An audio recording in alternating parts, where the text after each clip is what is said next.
Why didn't Garp save Ace? Why would he choose his job over his family? Why does Garp continue to side with the Marines even when he knows the Celestial Dragons are evil? These are all questions and criticisms readers have had for Garp ever since Marineford, and as beloved as Garp is for his personality and strength, he has also received tremendous amounts of undue slander from terribly reductionist arguments over his decisions. If anything, Garp's choices through life and his role as a Marine go to the very heart of the primary moral conflict afflicting the One Piece world. And the entire point is that his decisions are supposed to be complicated, they are supposed to be painful, and they're supposed to communicate a necessary message that readers need to understand. If we think about the choice Oda made, to have the greatest pirate of all time have a grandfather who is the greatest Marine of all time, then with that lens in mind, Garp actually becomes one of the most interesting and underexplored characters in the entire series. One who provides a very unique moral dilemma and an avenue to explore certain themes that no other character can. So let's break down the truth of the greatest Marine and one of the greatest characters in One Piece history. So before we get into it, make sure to subscribe. And I need to know,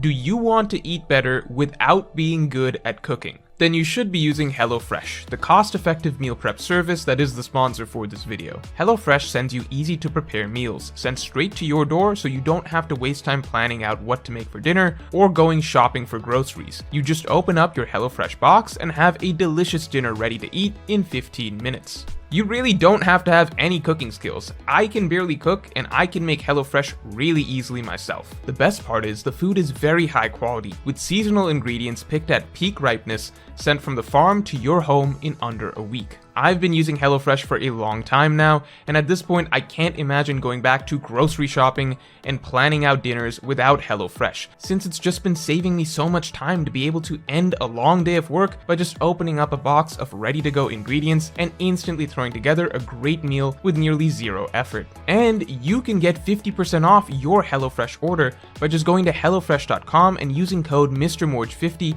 for 50% off, plus your first box will ship for free. That's HelloFresh.com, code MrMorge50 for 50% off, plus free shipping for the first box. So that aside, the first thing that needs to be emphasized is that Garp and Luffy are meant to be near identical in many ways. The line between pirate and marine is not as meaningful as you may think, as is so often stressed throughout the story. Which is why, interestingly, when we get depictions of young Garp, he seems remarkably similar to a young Luffy. Not only in terms of appearance, but in personality as well. There is so much communicated in this simple image that lines up with Luffy. The wide, carefree smile on his face, completely ignoring the life and death dangers that he has clearly just overcome. The defeated tiger reflecting his abnormal strength even at a young age. And most interestingly, the treasure over his shoulder, which if anything is the spitting representation of a young pirate more than anything else. Garp is clearly a wild, adventurous, freedom-loving individual exactly like Luffy. And this extends to even what we see of him as a mature 80-year-old man. He seems to do whatever he wants as a Marine, wildly disobeying orders with no regard for the repercussions, leading risky raids on a whim,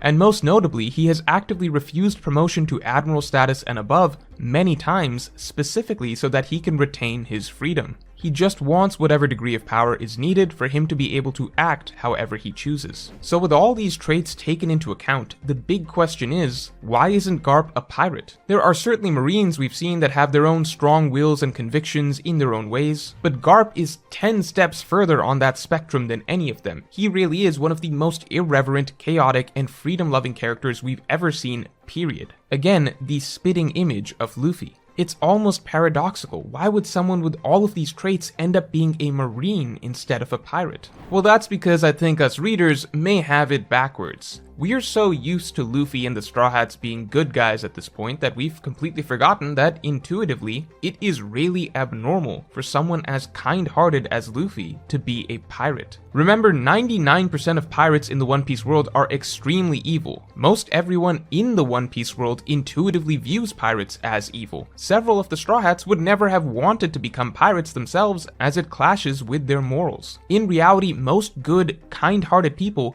would opt to be Marines instead of pirates. Remember, just being a freedom-loving individual doesn't mean that you would choose to be a pirate on its own, as pirates in the One Piece world are synonymous with evil criminals who hurt people. As far as as we know, the only reason that Luffy happened to get it into his head in the first place that being a pirate could actually be a good thing is that he ended up meeting the 1 in a million pirate who is genuinely a good person himself, Shanks. And only through Shanks did Luffy get a particular image of a pirate placed in his head that was a far cry from what it traditionally means to be a pirate. The fact that Garp never ended up becoming a pirate himself simply means that Garp never ran into someone as a kid like Shanks. And if he never ran into someone like Shanks, then Garp would never have had any reason to believe that being a pirate would mean anything more than walking a path of evil. In fact, it is completely natural that Garp chose to become a Marine, because if there is one commonality that we see across all the Monkey D family line, it is that each and every one of them are kind-hearted people who, at their core, want to protect the weak and create a better world. I don't care how much Luffy claims he's not a hero, that is a lie. Literally every single arc he plays the role of a hero. His motivations are generally heroic motivations. He may try to push the weak to fight for themselves as well, but Luffy will ultimately protect those in need and stop injustice wherever he sees it. And the truth is, one of his primary goals is to create a more equal world. He hates the idea of a world where some people in power have everything while others suffer, and he desires a world where everyone has as much as they need to eat. Luffy is far more altruistic than his simple goal of becoming the freest man implies. He seems unsatisfied leaving any island unless the people he's met there are happy and safe as well by the end. And it is interesting that even now Oda is hiding the full scope of Luffy's desires. No matter how you spin it, Luffy is above all else a kind-hearted person who wants to help others. And Luffy's father Dragon is the same, just with a more methodical and deliberate aim to better the world. Dragon wants to help the weak rise up. He wants to free people from the injustices of oppressive regimes. Dragon is fighting to help people just as Luffy does. And finally, that leads us back to Garp, who is very likely the same as his son and his grandson, a kind-hearted man who wants to fight to protect and help the weak. The difference is that Garp just followed the traditional path for doing so, which is joining the Marines. It's funny to think about, but even though Garp, Dragon, and Luffy likely have similarly altruistic natures, it's really Dragon and Luffy who are the ones following the counterintuitive path for this personality type, not Garp. If you are a good person who wants to protect the weak, you become a Marine. A terrorist or a pirate is generally the opposite of what a kind-hearted person would choose to be. So the bottom line is, loving freedom isn't everything. Just because Garp is a clearly free-spirited individual, why would he decide to become a pirate, when a pirate by traditional definitions would mean a bad person who would hurt others for their own personal gain? It's like saying, well, in the real world, I'm a free-spirited individual, so I'll become a bank robber. In reality, it is more admirable that someone as free-spirited as Garp, who likely hates authority and could have easily just done whatever he wanted, gone adventuring and become a great pirate if he so chose, instead valued protecting people and defending them from evil more. And so he sacrificed some of his freedom by signing up to be a rank and file soldier in the Marines. Despite that, we do see that even in the Marines, Garp has, through his strength, managed to rise to a position where he has attained far greater freedom relative to his colleagues, refusing to be under the thumb of the Celestial Dragons and being openly insubordinate with no consequences. From all the way back in his prime, where he would disregard orders and go and take on whatever fights and challenges he wanted, to all the way in his old age, where we see him leading raids on Yonko empires in his 70s, completely of his own accord. It is clear that Garp did not abandon his freedom completely. In fact, he is likely the freest Marine to ever live. Not as free as a pirate, sure, but all that means is that ultimately Garp chose the responsibility of protecting the weak over a life of adventure, which is an admirable trait. That being said, that does bring us to the two areas where Garp does become a more morally controversial character. First of all, while it's all well and good that Garp chose an altruistic path of living primarily to protect people, how does that hold up when the very system that he works in is the biggest cause for oppression and injustice in the world? Garp cannot feign ignorance here, as he knows that the Celestial Dragons are evil, and he doesn't want to work directly for them for that very reason. Second, how does this justify Garp choosing duty over his family? After all, enforcing the execution of his own grandson, who is a good man himself, is not the same as saving some innocent villagers from pillaging pirates, right? Well, it's not that simple, and we'll get to that in a second. While I don't think Garp is completely excused in these two areas, that's part of the beauty of One Piece. It's not so black and white, and there are many well-intentioned characters that are simply caught in the middle of what the right thing is to do. So let's break these down one by one. First of all, regarding the first point of working for a government that is most certainly evil, that Garp knows is run by evil people, and helping enforce its rule, well, at the end of the day, it is easy to forget, but the world government is not the only evil in the world. The reality is that the One Piece world is flooded with endless numbers of pirates. Genuinely evil, looting, pillaging, murdering pirates that tear through islands and massacre everyone there. The logic goes that while the world government is clearly dystopic in many ways, at the end of the day it is, at the moment, a necessary evil to protect the people of the world from the absolute chaos of being overrun by pirates. And the reality is that the vast majority of people in the world are not only unaware that the world government is also evil in its own ways, but they actually look to the Marines for safety and protection. Marineford is a symbol of peace for the world. The countless islands of One Piece celebrated the Marines' victory over the Whitebeard pirates because it meant that order would be maintained. The simple citizens of the world feared the victory of the Whitebeard pirates because it would mean the collapse of order. And they are 100% right to fear the collapse of order. They are right to fear a world overrun by pirates. Think about it like this. For the longest time, we knew about Ohara as basically the absolute worst thing that the world government ever did. And of course, the Ohara incident is terrible. But what readers don't consider is how many islands get Ohara'd by pirates every year.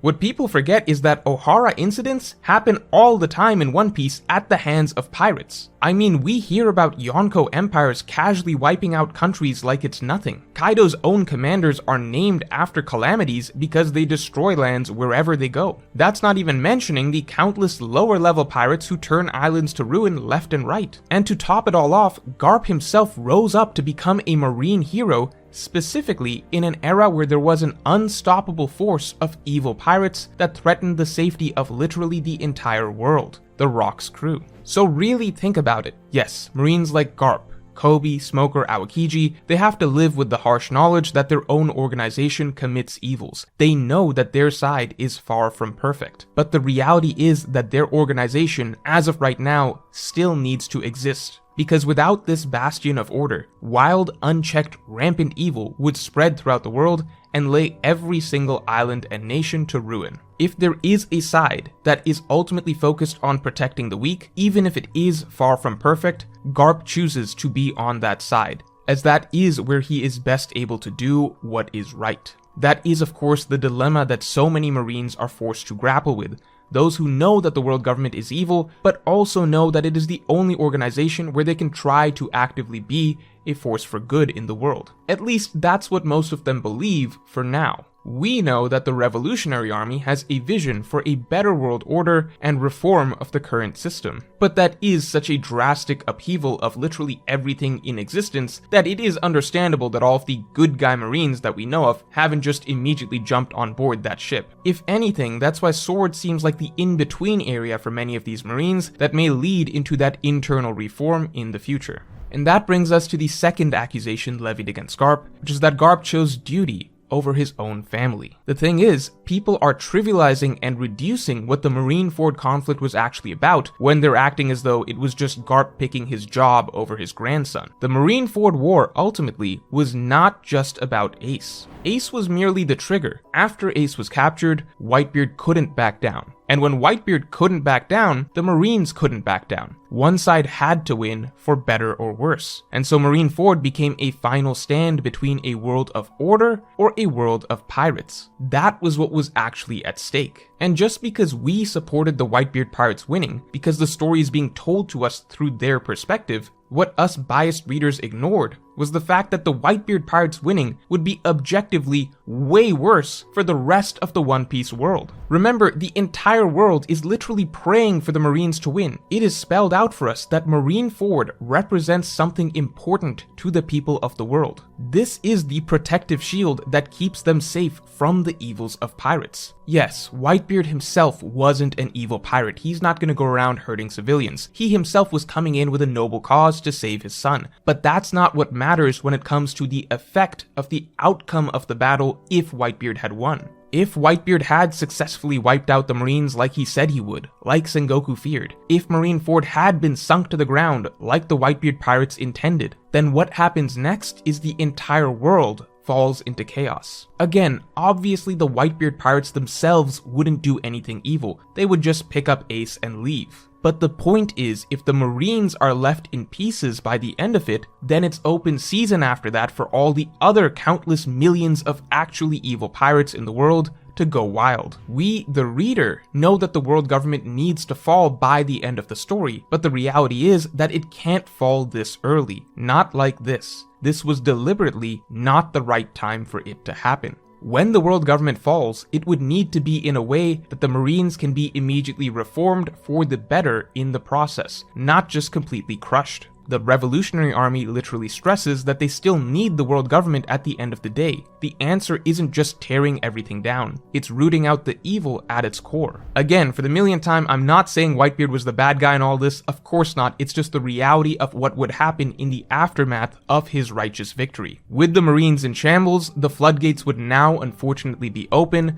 to all sorts of far worse pirates running rampant. Ironically, it would be the same thing that happened to the islands that Whitebeard was protecting after the Whitebeard pirates were defeated. Except if the Marines were defeated instead, this exact same type of chaos would reign on all the islands that they had been protecting on a far bigger, literally global scale. In fact, we already get a glimpse of the horrors that could be unleashed upon the world if the Age of the Marines came to an end so abruptly. That is also specifically why the Marineford saga goes out of its way so many times, even as it showcases us the evils of the Marines to reinforce the complexity of the world, and why ultimately, unfortunately at this point in time, the Marines do need to win and continue to hold power as a necessary evil to stave off even worse evils. That is, until a proper revolution can happen with the right cause, by the right people, with the right method of reform, a revolution that can actually bring a dawn instead of chaos. So all of that is to say, it is not just about Garp picking his job over his grandson. What Garp was actually doing was choosing the greater good over his family.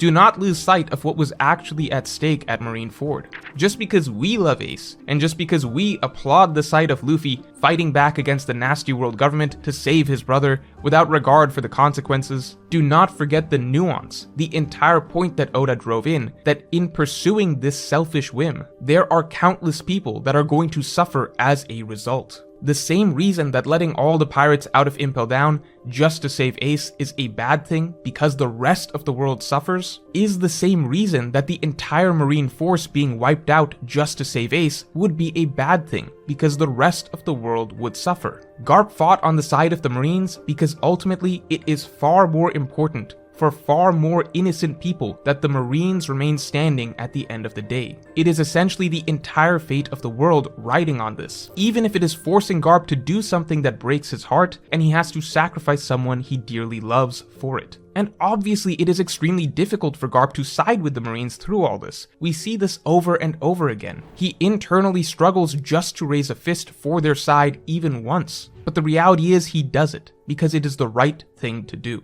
You know, perhaps if Garp had been the one to make this speech explaining the necessity of the Marines surviving this battle instead of Sengoku, people might have made the connection regarding Garp's motives more easily. But the reality is that just wouldn't be in Garp's character to explain what the Marines are fighting for so eloquently, and the ideas are all still presented in the story fairly clearly regardless. And most importantly, here's the thing that people don't talk about. At the end of the day, Garp did in fact cave in a moment of weakness and allow Ace to be saved. Garp chose himself to be the final line of defense for Ace. It was entirely in his hands whether or not anyone would get to Ace or not. If Garp did not want anyone on the Whitebeard side getting to Ace, then no one would ever have reached him. But Garp ultimately did make a choice, an instinctive, emotional choice. Despite everything that he knew was right and everything that he was supposed to do, he did ultimately let his sentimentality get the best of him, and he stood down to allow Ace to be freed. Garp let Luffy by, and that was it. That was the last obstacle.